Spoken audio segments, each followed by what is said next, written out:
ground! Out of the way! Move out of the way!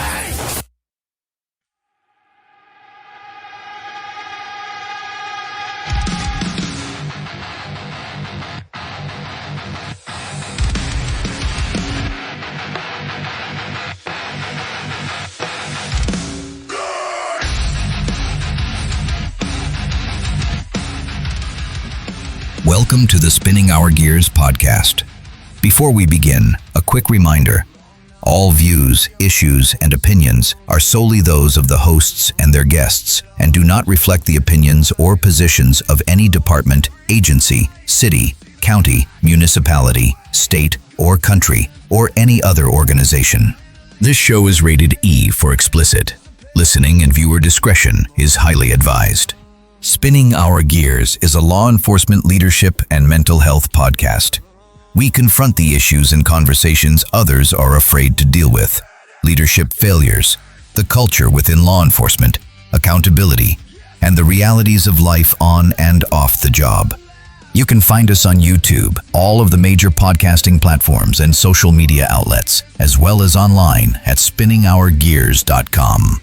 And now, without further fanfare, this is the Spinning Our Gears podcast. Spinning our gears!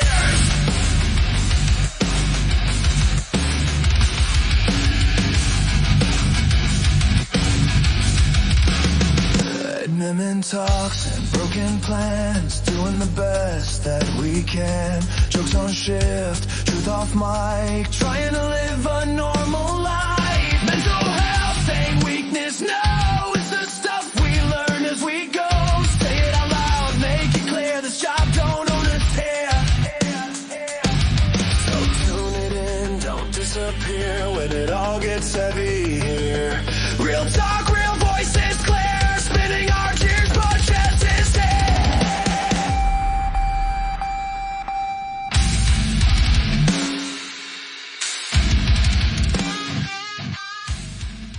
What is going on, Warriors, and welcome back to another episode of the Spinning Our Gears podcast. My name is Turk. I am one of the hosts of the show here.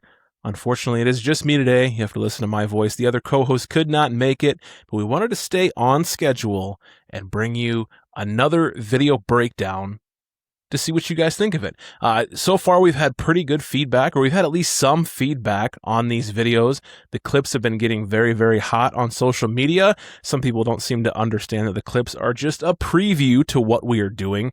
Obviously, you want to click on the link or click on the video itself to watch the entire show. We appreciate each and every one of you who's been tuning in and watching these episodes and going for these rides with the video breakdowns with us. Now, I do have to warn you ahead of time. Viewer discretion is advised with this one. This is a breakdown of an OIS or an officer-involved shooting. It could trigger some things. So please, viewer discretion, listener discretion is advised. If you think that you can't take this one, hit that big X and watch or listen to any one of our other podcasts in the catalog. We got a whole bunch of content for you over there. Now, today, we're going to be looking at an incident that happened back in 2024, just before Christmas time. This happened in, I believe it was Killeen, Texas. I want to give a shout out to the Uncovered channel over at YouTube.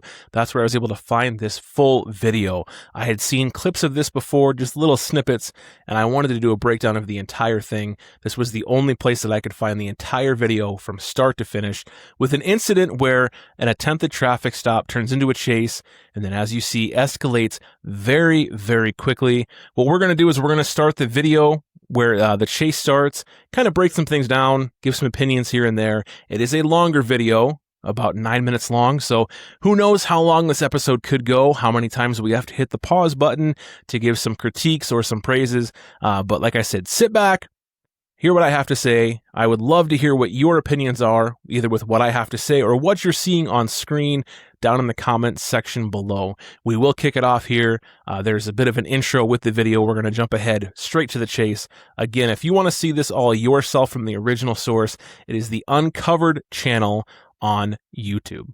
So this particular chase happened on December 21st, 2024, like I talked about just a little bit ago. The driver of the vehicle is a 53-year-old male. I obviously will not be, like other videos before, will not be naming this individual, not going to give him any credit.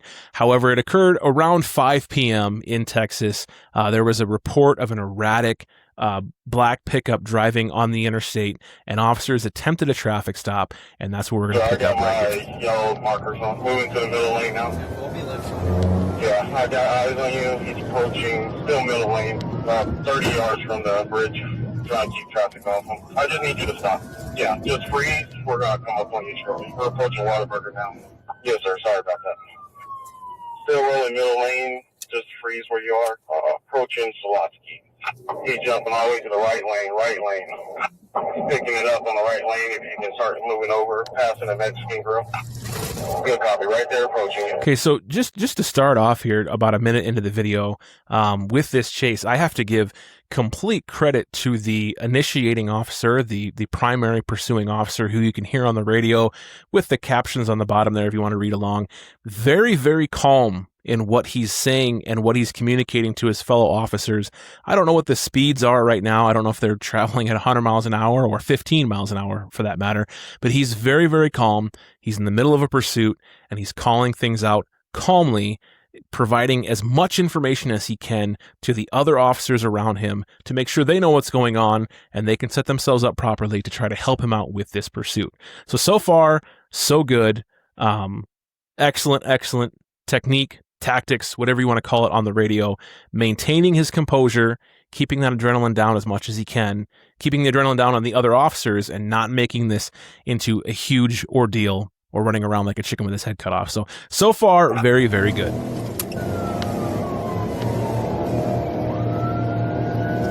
Now we have a new primary officer here. Have found the vehicle and he's got behind it. Looks like we're rolling. Little slower speeds.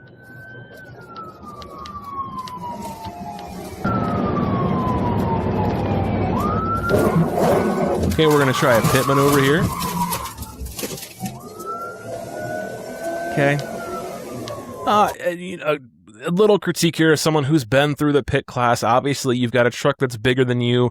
It can be a lot more difficult trying to perform the pit maneuver on a vehicle like that. Speeds are perfect right here. I guess I don't see the speeds on the dash cam, but it looks like we're traveling about 30-35 miles an hour, which is the speed that the trainers will tell you is probably the max speed that you're looking at. That way you can avoid rollover. You can avoid that vehicle traveling into other vehicles if it does pit properly.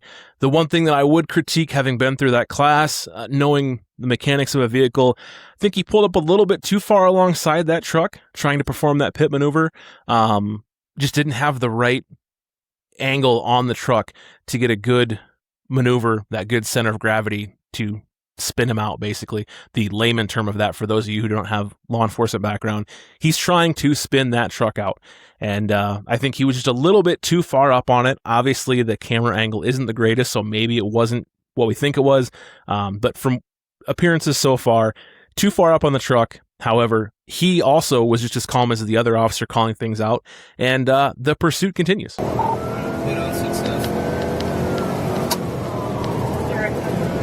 Speed's picking up a little bit here. Other vehicles around. Again, very calm on the radio. We jumped ahead a little bit here. Speeds, probably not where we want to be to try the pit maneuver again. Good placement, giving that vehicle some room, making sure that we're not pushing the pursuit, as some like to call it. We're not pushing him to drive any faster than he already is.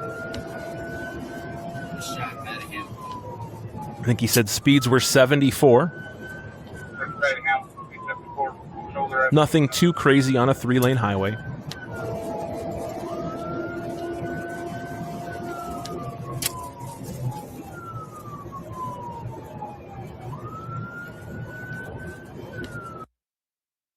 I guess the one critique that we might have here that I can see an admin trying to push is the fact that the suspect is driving on the shoulder. The pursuing officer is doing what he is supposed to do. It is pursuit technique 101. You're staying in the left lane, giving yourself distance to react to what he does. But I can see some admin out there making the case that all of these other bystander citizens don't know what to do because you have a the chased vehicle on the right with you on the left. Probably going to say they should back off at this point or slow down a little bit, give him some more room. I think the officer's doing exactly what he needs to do. Right now, all we have is a reckless driver who's failing to stop. We'll get into that here in a little bit. Still on the right-hand shoulder, picking it up, speed 90. I do want to check something out real quick here. Obviously, we're jumping ahead. 2:36 in the video. This thing started off at 5:15. We are 5 minutes into this chase so far. Primary driver is doing a great job of staying calm. The longer the chase goes on, obviously, the more your adrenaline pumps up. You can have that adrenaline drop or that adrenaline dump. He's doing very well so far, keeping his breathing normal, staying calm, really doing things very, very well.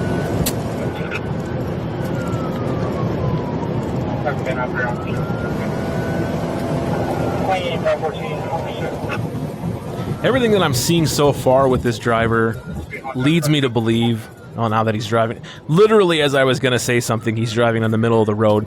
All of that driving on the right is telling me that he's trying to find a gap to take a quick exit and try to dupe the officer, but because that officer is giving him space, and obviously there's more officers in this chase now, he can't do that, so...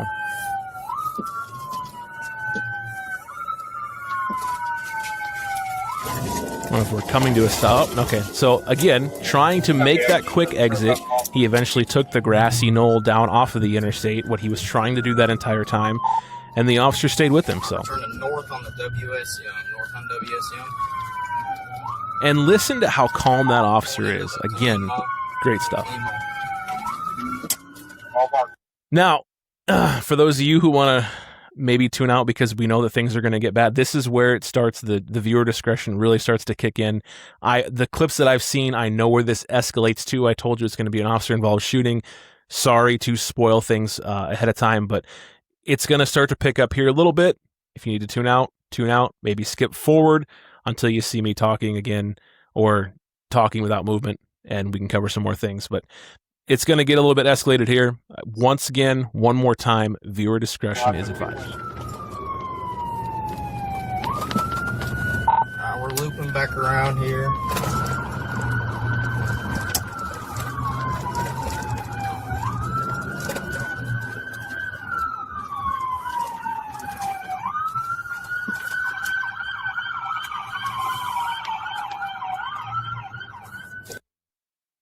One thing of note here as we're continuing with this pursuit, a lot of things going on from experience.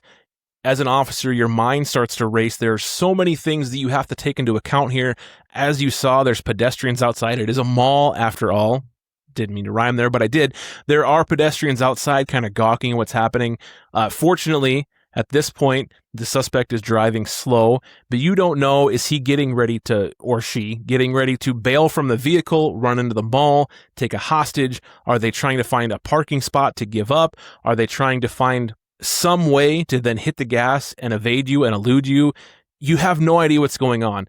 Not only with the pedestrians, as you see here, other vehicles that are in motion. It is a congested area. And once again, this is where admin would step up, admin that have no spines, and they're going to make comments like the pursuit should have been shut down here. There are too many pedestrians around. There's too many other vehicles around. It is a catch-22 that once again we will discuss here shortly. But just wanted to stop the video for a second to talk about this from an officer's perspective who's been through chases like this before.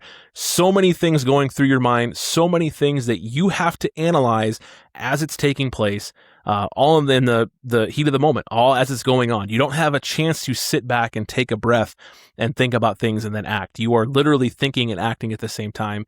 And so far, again, the officer is remaining very, very calm. After leading officers through the parking lot, he turns into the doors of JCPenney, hitting 14 people as he drives through the mall. Police pursue him on foot. Well, that just kind of told you what was going to happen there.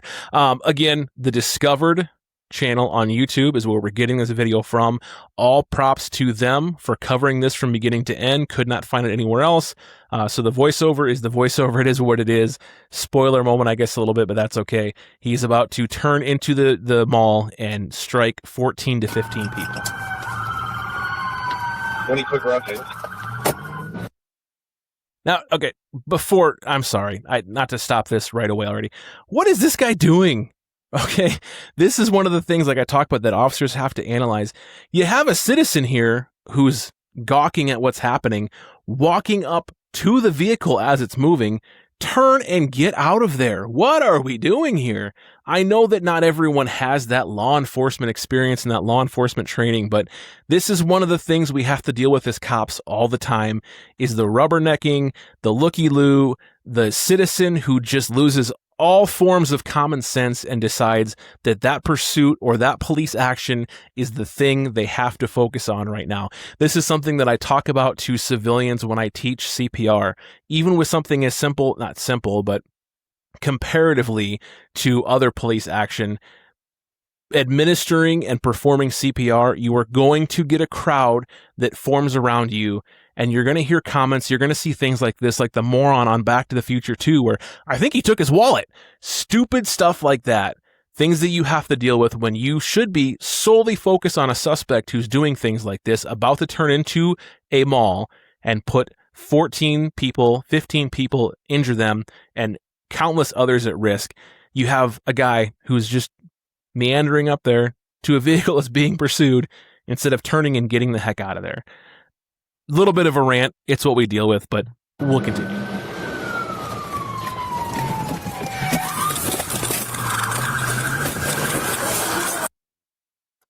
Give a little more credit where it's due here. I know that I continuously hit pause here and making a 9-minute video already longer, but heads up on the officer. It is human nature when you're in the middle of these things to put yourself and to put others in a precarious situation, if you will. The guy is driving into the mall. He's got a multi-thousand-pound vehicle, and you think the only way that you can go after him is to continue with your vehicle. If it was out in the middle of a cornfield, we would hop into that cornfield and continue driving after him. This officer, realizing that let's not put a second vehicle into the mall, stops his vehicle, gets out, and starts to run after him. Now, the catch-22 of this is obviously he's leaving an area of cover and concealment, going after a multiple thousand-pound vehicle that can crush and kill him. However, things have clearly escalated to the point where many others are in risk of losing their lives, and we have to do something about it. So, good on him for not getting trapped in that fatal funnel, for not pulling himself into the mall with his vehicle as well. We'll continue on.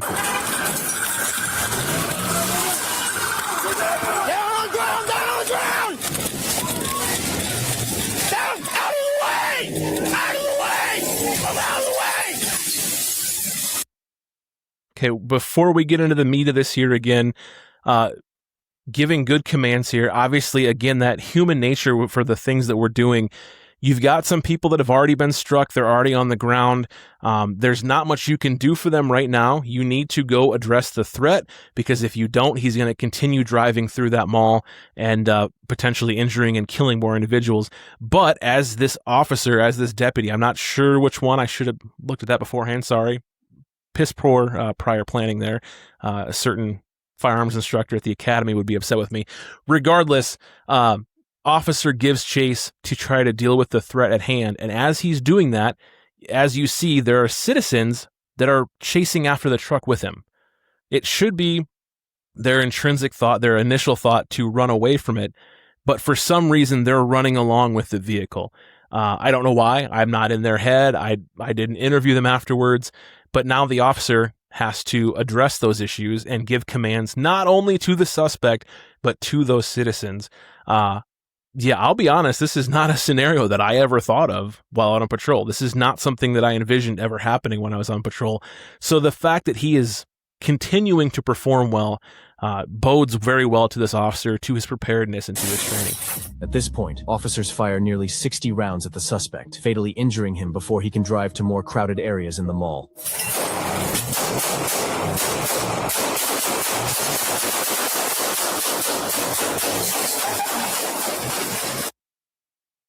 Okay, so we're obviously more officers are with him. As you heard, 60 rounds eventually are fired throughout this incident. I will tell you that means there are multiple officers shooting, because a handgun does not hold 60 rounds. For those of you who don't understand, we're at the point now where we're actually performing a combat reload of the firearm. And as we're doing this, as we're putting rounds into the vehicle, he's still moving. He's still backing up and trying to get away and drive away. So continuing to have a fluid situation. Combat reload.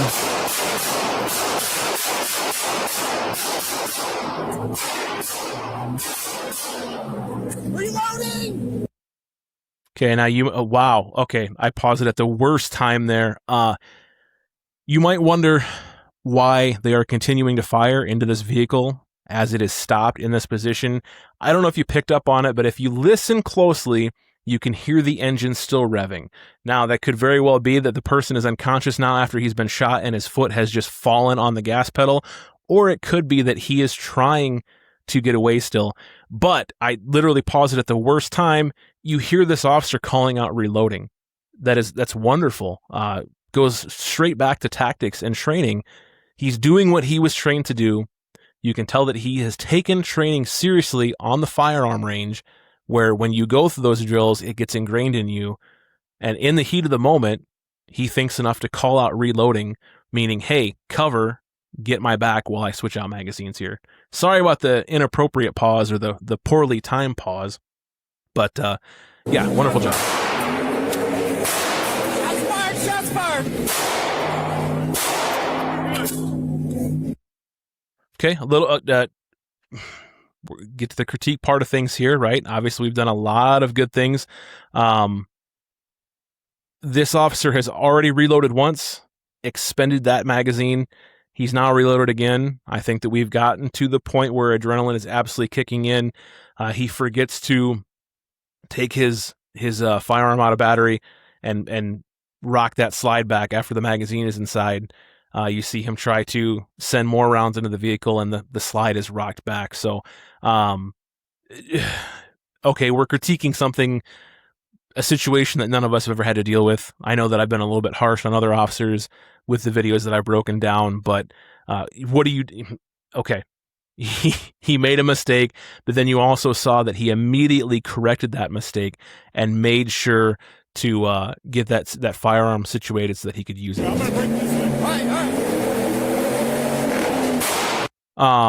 Okay, so you heard a round go off. I know there's a lot of pausing going on. Amongst all of this, these guys are now communicating. In the heat of the moment, how are they going to approach this vehicle and address this situation and stop the problem, stop the threat before it becomes even worse? They are continuing to communicate. You heard another round go off. I'm sure you're going to hear even more here in a second, because as you see, the vehicle's wheels are spinning, meaning that dude is probably still alive. He is still revving the engine, still turning those tires, and still trying to get away. Of course, I've been wrong before, as I have been so many times in this video already. I haven't heard a single round go off. I think where we're at right now, obviously not being in the officer's shoes, but just kind of playing this out, it appears that the vehicle is stuck. They can tell that it's stuck, and I think they're formulating a plan to move up on the vehicle. Maybe from their vantage point, they can see that the suspect is down. I don't know. I don't know that I would be making my approach right here unless I see the suspect maybe slumped over and think that it's something where after we've expended 60 rounds into him and he's no longer a problem, that maybe his foot just fell onto the gas pedal, and that's why we're spinning our tires and burning out a little bit in the mall. Again, I'm not in their shoes. I don't know that I would approach right now. I think that maybe I would hold back or send more rounds into there if I thought that he was still alive and still posing a threat to those people in the mall. I don't like moving up on a currently engaged moving vehicle, but let's watch a little more of it now. Beautiful. And I'm being serious when I say that. How many officers would consciously make the decision to hop that wall and approach from a correct angle onto this vehicle as opposed to run up behind it? And if this subject is still alive and decides to put it in reverse, you get run over. You can tell this officer has had some excellent training and taken things seriously, because I don't know many people that would make that conscious decision. I don't know, looking at it right now, that I would make that conscious decision. And I've been very, very critical on so many of these videos that I've broken down. So I'll try to let it roll for a little bit before I pause.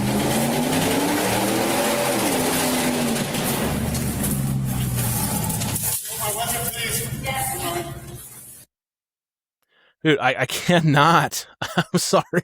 I have to keep pausing because I cannot not praise these guys.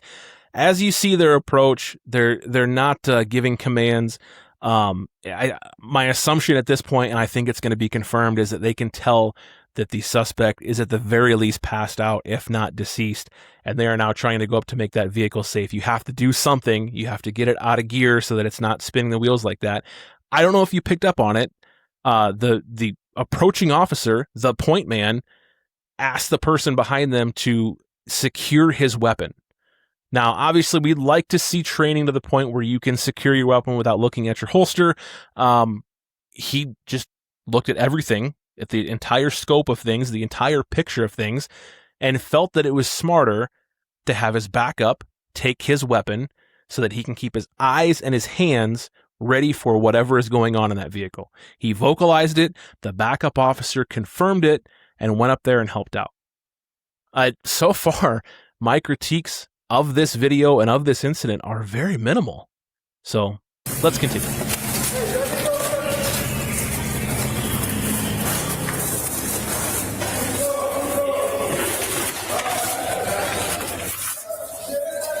I need a hands team. I need a hands team and a cover. I can have cover if you guys have hands. All right. I mean, listen, this is vocalizing and verbalizing what you want and what you need in the moment to get the job done. Now we're calling for EMS.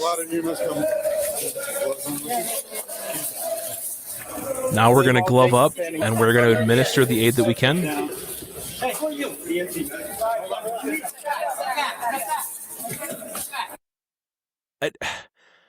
Again, I'm going to pause just because you hear in the background, you saw that guy approaching in plain clothes. I kind of wondered who it was. I thought maybe it was a detective that possibly got involved in this chase. Someone calls out, "Hey, who are you?" Doesn't necessarily escalate the situation, but just, "Hey, who are you? What are you doing here?" And the guy says, "I'm EMS. I'm here to help." The lack of critique that I have here is incredible. There is going to be some. We're going to get into some hypotheticals, but let's continue until this is done.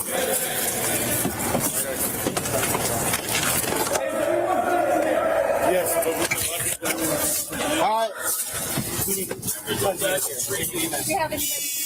No. Hey, I'll grab him if we. Y'all ready? Yeah, let's go. Over here.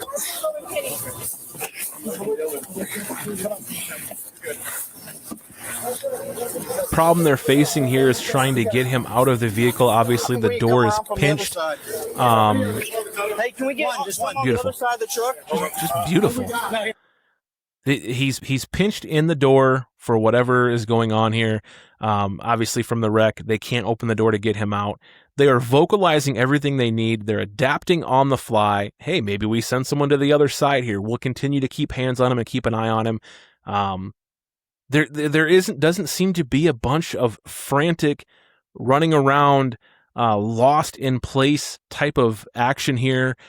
There's not a bunch of people communicating over one another. You've got one or two individuals taking control of the situation, talking to one another, giving directions. This is what I need. This is what I need from you. This is what I'm going to do. I'm kind of, my flabbers are gassed right now. So let's just continue.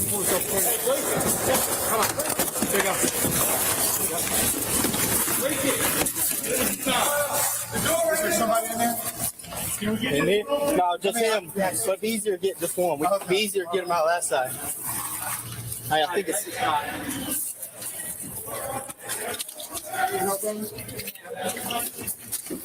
Oh, about to break some glass now. Hey, let's take him out the other door.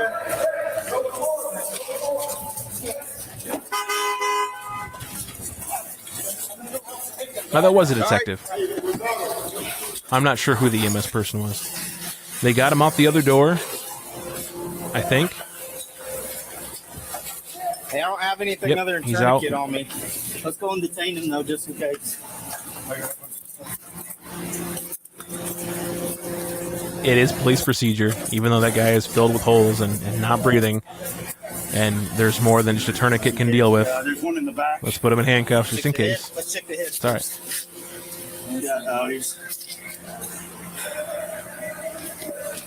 We've got, I'm not sure what that means, but we have eyes. That one right there. Yeah. One right there.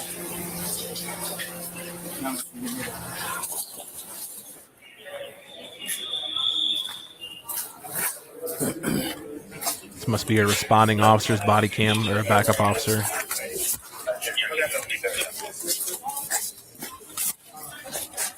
Go have some coffee. Then I'm going to have to give a statement, and we're going to.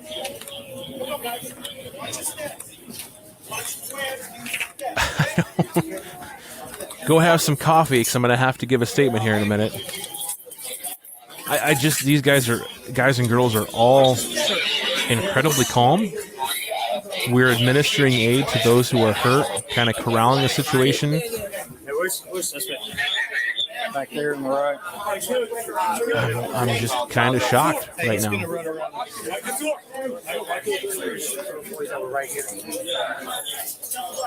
So the very first argument that you're going to hear from an admin perspective, from those tricky imposters on the throne, would be that this never should have happened in the first place.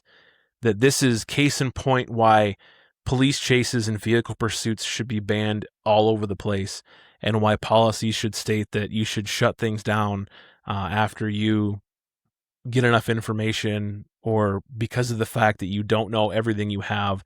I've worked for departments that have allowed chases, and I've worked for departments that absolutely do not like chases whatsoever, and their policies dictate that you cannot chase unless there are specific things at play. And I will tell you that from the information I have from the news articles and from this video, this probably would have been a shutdown chase in at least one of the departments that I worked for. They would have said that you don't have enough. This is not an aggravated felony or a violent felony. All you have is traffic offenses and a person not yielding to you. Let them go. Especially once you get the license plate to the vehicle, potentially have seen the driver, they would say, let this go and live or move on to try to find them on the back end of things. And they would use the end of this chase as kind of reason number 1, 2, 10, 100 as to why this chase should not have happened. The suspect eventually moves into a pedestrian-filled area and makes the choice to drive through the mall, injuring many individuals inside that mall, potentially putting them in danger of losing their life. And there are admin out there that would say it's not worth it, that the police chase is inherently dangerous and makes things even more dangerous. One of the critiques that I got, and you notice that I talked about it in that pursuit, when I was in a pursuit, I was told that I was getting too close to the suspect and that someone could perceive that as the suspect feeling they have to drive faster and operate in a means that is unsafe, because they felt like I was pressuring them. In this case, the officers laid back, sat back enough that they were not doing that except for the attempted pit maneuver. But yes, you would have admin out there that would say, this is case number 1 before the jury. This is the prime example for why we should not have vehicle pursuits and we should let them go. On the flip side of that, you're going to have individuals that would say, this person clearly was doing something else, and I did not see anything in the article as to why he ran. I don't know if he had a license or not, if he was impaired, if he had warrants. Case in point was, he had the opportunity to pull over and face the consequences, and instead he led them on a 10-ish minute chase through the interstate into a crowded area. He made the choice to try to drive through the mall. And I don't know what he thought he was going to accomplish by doing that, but clearly not in the right mental state to do so. Clearly he was in a mental state where he felt driving through a mall was appropriate to try to evade the police. And as we see what happened, he injured many and he ended up no longer living on this earth. So yes, you have those who would say the police chase should have never occurred because it places people in danger. And then you have individuals that would say the police chase absolutely should have occurred because this person was inherently dangerous and had the mentality to be dangerous, already called in for being a reckless driver. Who knows why he was driving recklessly and why he ran from the police. Typically, your street goons out there, those street police officers who know a thing or two, who've been doing this for a while, who like things like interdiction, who like going after the criminals, know that individuals do not run from the police for no reason. There is something going on. Yes, there are times where they run for very stupid reasons. I've had people run because their license was expired or because they thought they didn't have a license when in fact they did. I've had people run for petty theft. I've had people run for robberies and burglaries. As a police officer, you do not know why that person is taking off from you, but the hairs in the back of your head are tingling because you know something else is going on. You know you have a duty to protect the public and put bad guys in jail. It's what you became a police officer to do. Yeah, we look to serve the community. We look to protect and serve. We also look to chase the bad guys and put them in jail. That's kind of number one reason why. I get to wear a gun, I get to wear a uniform, and I get to go after the bad guys. So the catch-22 here is who is right with all of this? Yeah, there's nothing to say that if that officer decided to terminate the pursuit right away, that the individual didn't make it to his home without hurting anybody. On the flip side, there's nothing to say that he wouldn't drive into a vehicle or a bus full of people and kill them all by driving head onto them. There's no way of knowing. Some of the policy that I've read, that I've been a part of, like I said, has indicated that it needs to be a violent felony for you to pursue. Those cases are so few and far between. I guarantee you that policy was written strictly to try to keep any and all pursuits from happening, because as a police officer, in the heat of the moment, the last thing you want to do is start critiquing yourself. There's a difference between analyzing and critiquing. You analyze the situation as you're chasing a vehicle. You analyze what's going on around you. The last thing that you want to do is start critiquing yourself and doubting yourself as you were in the middle of this pursuit. Am I doing the right thing? Is this a violent felony? Is it not? Is it a petty misdemeanor? What is admin going to think about me for starting this pursuit? That should be something that you think about when everything is done, not in the middle of it. So I'm inherently against a policy like that. Now, you're going to ask me, Turk, what is your answer to this? What side do you lean when it comes to the pursue versus no pursue policies? And the answer that I have for you is a bit hypocritical. I apologize for that, but it's just me. The answer that I have for you is I don't know. I don't know which policy is correct. What I do know is that you need to stand firm in your belief of which policy is correct as an admin, go with it, but then also provide training to your officers that is adequate to make sure they can handle the situation dependent upon what they can do with their policy. If you have a no pursuit policy, okay, roll with that. But make sure that your officers are trained to find a solution to that problem, to find an end to that problem. If you're saying the pursuit has to be terminated, okay, how are we going to identify the vehicle, the person driving the vehicle? How are we going to bring that person to justice? How are we going to bring that person to eventually a court date to answer for the crimes they committed? How are you going to keep the public safe in the middle of all this when the person decides they are going to speed away from you? Because I will tell you this, I don't think that I have ever seen you can correct me if I'm wrong, put it in the comments, put a link in the comments if you want to. I have never seen a person take off from the police where the police officer terminated the pursuit and that person started driving normally. That person typically will take off and continue to drive recklessly until they get to their bailout point, whether it be their house, whether it be 4 blocks down, whether it be the crash point, because I have seen that multiple times with my own eyes. I've seen it through case studies. I've seen it through neighboring agencies where the officer terminated the pursuit, the suspect sped off and then went and wrecked their vehicle because they were still trying to get away, because they know they can't outrun the police radio. They know that it can't happen. They know they've probably been somewhat identified, and they're going to continue driving like a moron, trying to get away from any potential squad car out there, because they don't know how many police officers are out there. They don't know how many cars are out there. They're going to continue driving like a moron until they think they can get away. So how are we going to prevent that from happening? What are we going to do once we terminate the pursuit to ensure the public is safe until that suspect gets to wherever they're going and until we can capture that suspect? I will tell you, a lot of the admin out there who are pro no pursuit policy are going to say they don't necessarily care about that. They're not going to use those words. But what they're going to say is, well, it's on the suspect at that point. If the suspect decides to continue driving recklessly and ends up injuring or killing someone, it's on them. But hey, at least we didn't pursue them. At least we didn't push the issue to the point where they ended up killing.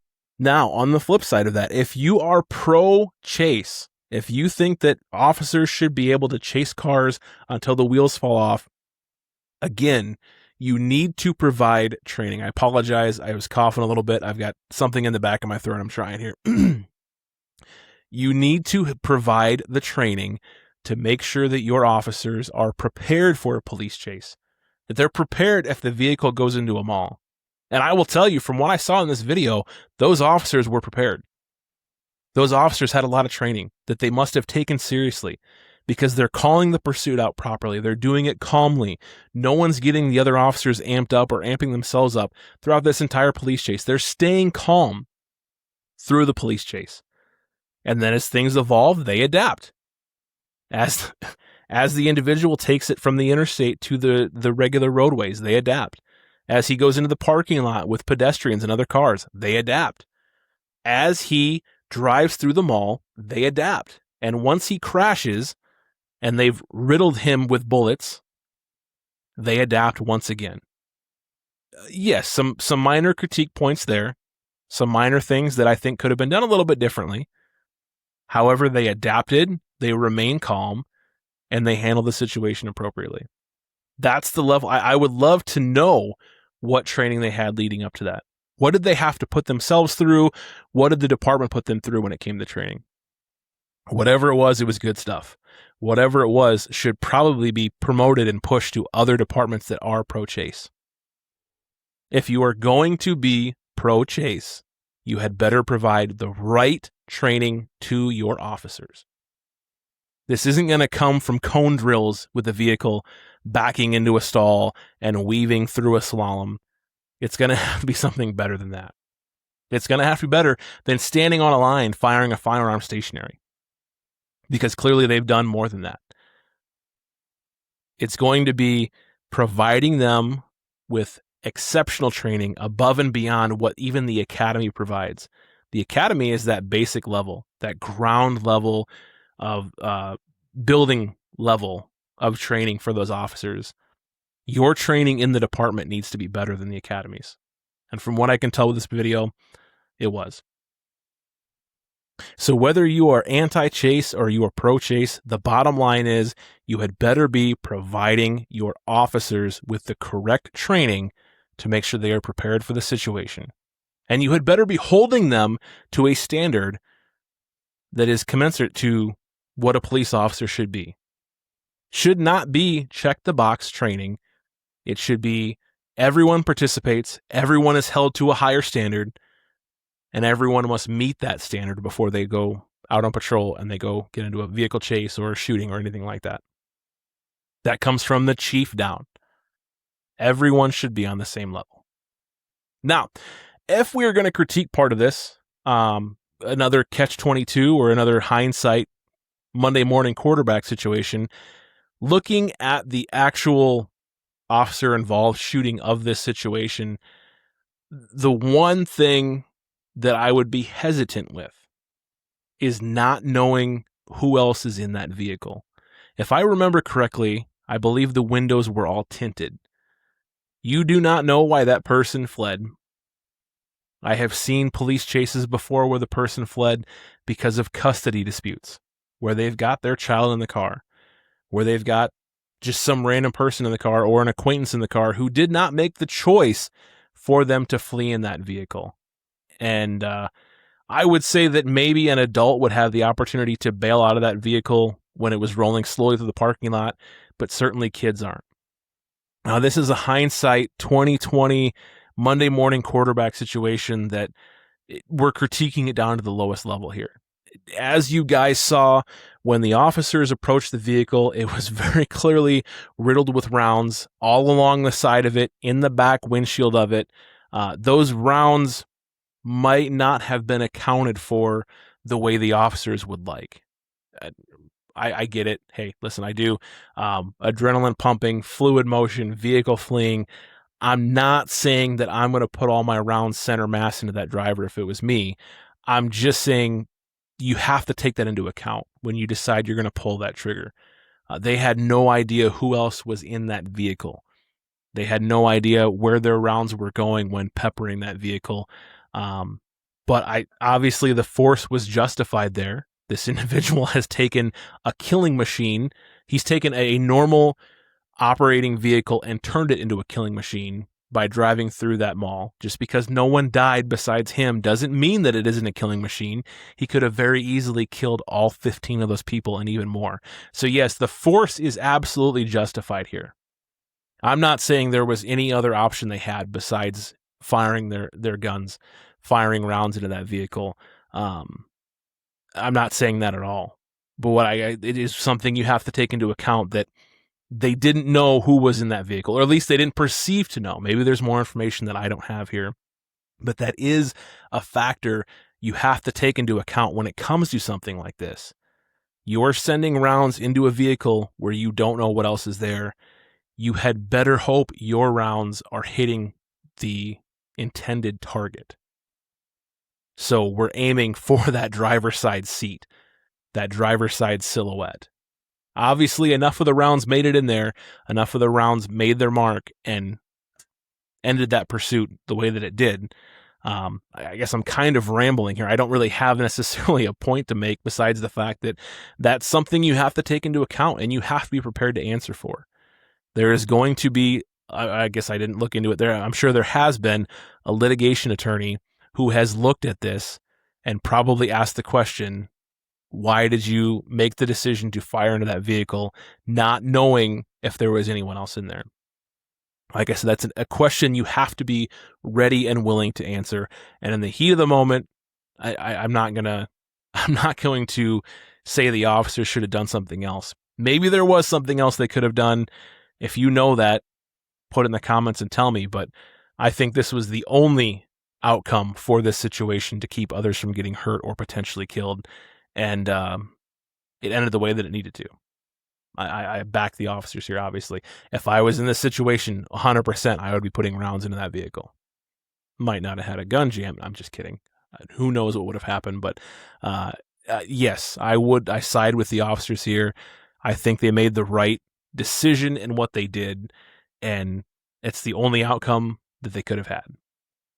Sans not chasing the vehicle. But again, you have to make the decision. Are you pro chase or anti chase? And if you're pro chase, you got to finish it all the way through to the end. And that's what they did. So in my eyes, watching the whole thing in its entirety, having not seen the whole thing before, I really don't have much to critique here.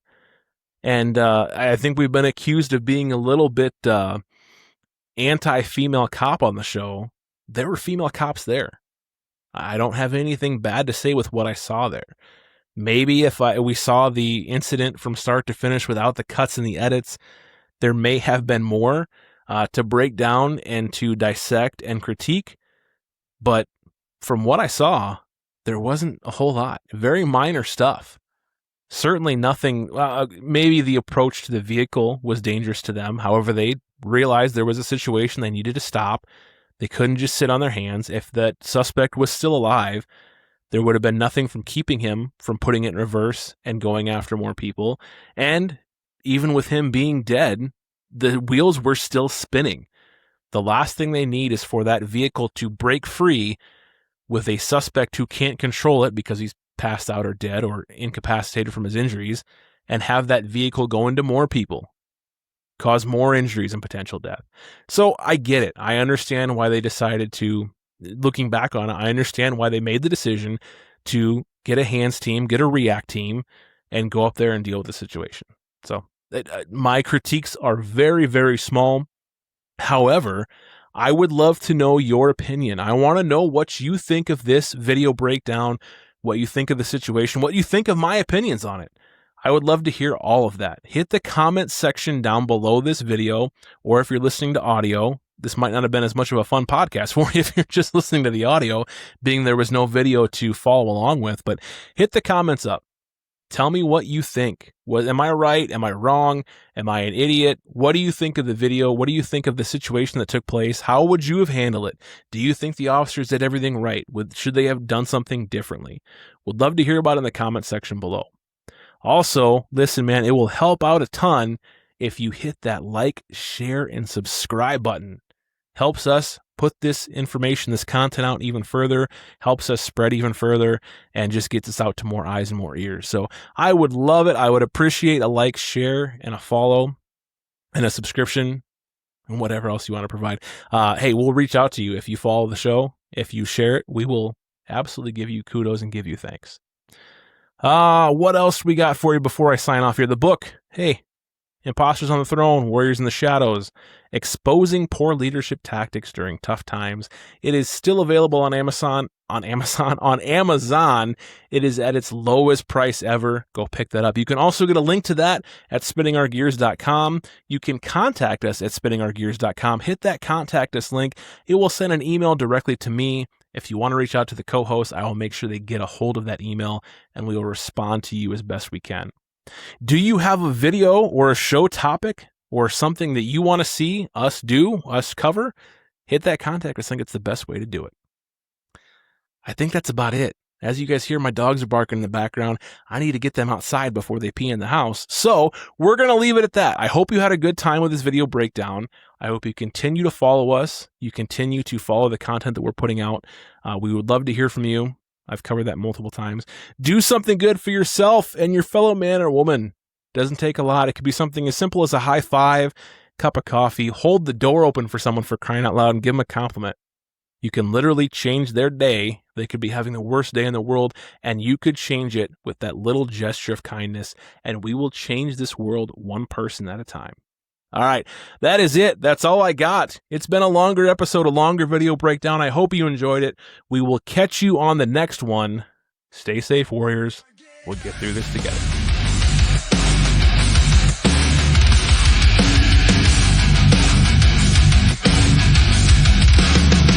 Admin talks and broken plans, doing the best that we can. Jokes on shift, truth off mic, trying to live a normal life. Mental health ain't weakness, no, it's the stuff we learn as we go. Say it out loud, make it clear, this job don't own us here. So tune it in, don't disappear when it all gets heavy here. Real talk.